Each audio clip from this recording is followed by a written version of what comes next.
good morning guys. Recognition day pala ng anak namin ngayon. At nakaready na kami at itong asawa ko, kakagising pa lang. Ang tagal-tagal magising. Samantala kami nakaready na. Yung anak niya excited na pumunta sa school nila. Di nahiya, kapal na mukha. Kinukulit na siya ng anak niya yan na magbilisan mo na ladik. Si galas na may na, malilit tayo. At dito guys, nagtatanong pala ako, alam ng asawa ko kung saan yung paikot kasi sarado yung gate dun sa daanan namin araw-araw. Pagkatapos nga niyang magbihis, lumabas na yung anak ko. Kasi excited na umalis at ako rin lumabas na rin para bilisan na ng galaw niya. At bumaba na kami ng hagdanan.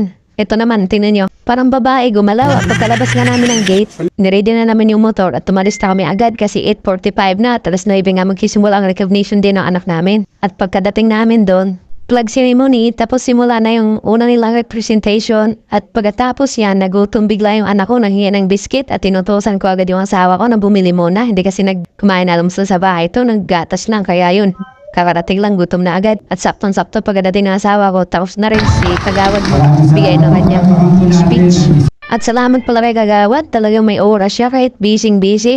Nilalaanan niya talaga ng oras na makapunta dito sa recognition ng mga anak namin sa FD Mesa. Narito po sa harapan nyo ang mga mag-aaral from FD Mesa Child Development Center para po mag-render ng kanilang doxology entitled Give Thanks.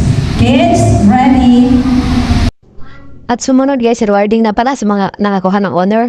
Athena Ray Garcia, Relationship Striver Award, Achiever Outstanding. At isa pala guys, na tinatawag yung anak ko. Kaya proud ng proud kami sa iyo anak, pagpatuloy mo lang.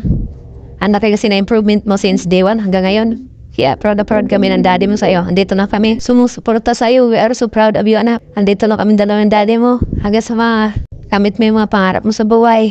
Galingan mo lang. Dito lang kami dalawa palagi. Mag-aaway lang kami pero hindi kami maghihiwalay. Charot. Yung mga ginagawa namin ay para sa iyo, Pet. Galingan mo lang. Sa pag-aaral para makapagtapos, alam naman nating malayo pa. Pero hindi natin mamalayan yung panahon. Na ang bilis lang. Hindi natin alam, doon na pala tayo. Kaya una-una, pasalamat tayo sa Panginoon. Kaya salamat na marami. At sa kapwa mag-aaral na anak po at sa kapwa ko rin magulang, congrats sa atin. Hindi pa ito finish line, ito pala yung starting line. Kaya karayanin natin para sa mga anak natin. At kapayanin pa natin para sa mga anak natin. Kahit anong pagsubok yan. Kaya laban.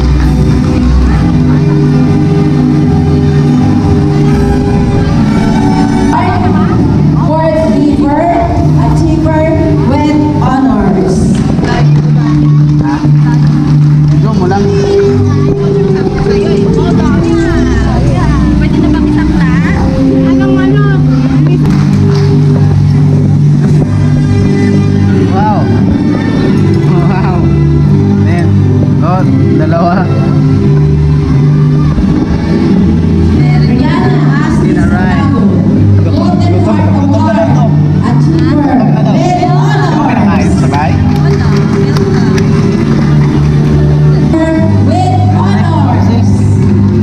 Wow, ano to?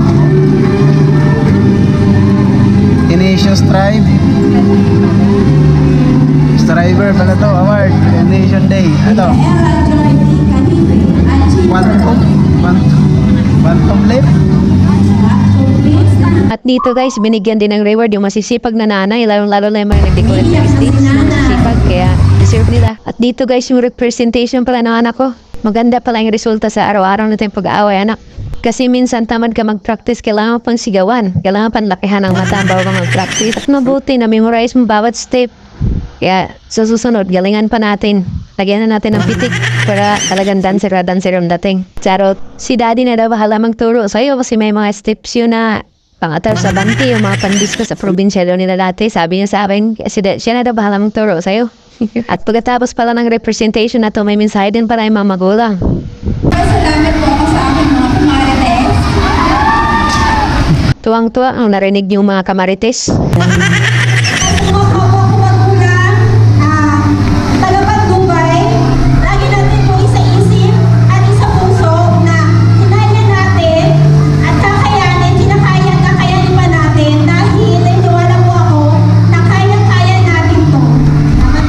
At dito na pa rin last yung recognition song nila. Palakpakan po natin ang mga batang ito para sa kanilang recognition song. Walang pumalakpak. Ayan. Wala nang pumapalakpak. Busy na lahat sa camera. Lahat nakahawak ng cellphone.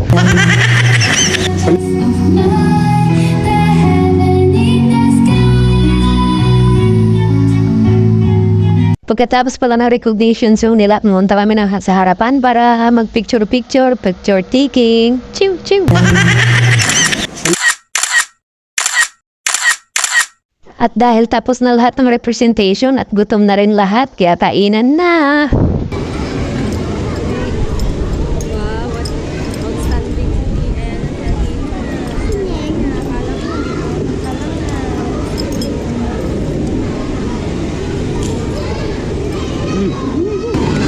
Taga-video nga lang ko, sabi ko sa guest eh, ayaw. Gusto ko muna ubusin.